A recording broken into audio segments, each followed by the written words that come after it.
আসসালামু আলাইকুম। সবাই কেমন আছেন? আশা করছি ভালো আছেন। আলহামদুলিল্লাহ আমিও ভালো আছি। আজকে আমি আরেকটি ভিডিও নিয়ে চলে আসলাম। আজকে মলা ঢালা মাছ রান্না করব।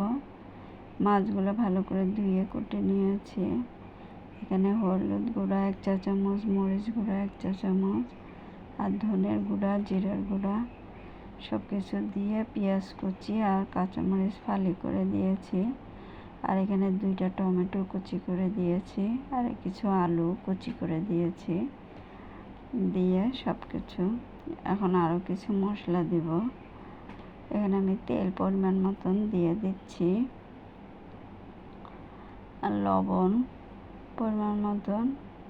আর এখানে আদা রসুন বাটা আমি দিইনি, তো এখানে 2 চামচ আদা রসুন বাটা, 1 চা চামচ আদা বাটা, 1 চা চামচ রসুন বাটা দিয়ে ভালো করে মেখে নিচ্ছি। আজকের মাছটা আমি মেখেই রান্না করব। এভাবে রান্না করলে খেতে অনেক ভালো লাগে। তাই মেখে আমি পানি দিয়ে বসিয়ে দেব।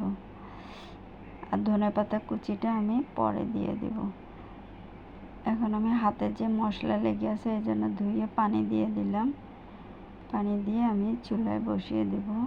যে আমি চুলায় বসিয়ে দিয়েছি, মাছটা মোটামুটি আমার হয়ে এসেছে। এখন আমি এখানে ধনেপাতা কুচি দিয়ে কিছুক্ষণ রান্না করে নামিয়ে ফেলব।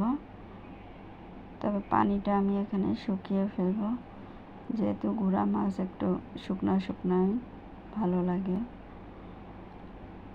এই তো আজকে রান্না আমার হয়ে গিয়েছে। মলা ঢালা মাছ কেমন হয়েছে অবশ্যই বলবেন। ভিডিওটি ভালো লাগলে সব লাইক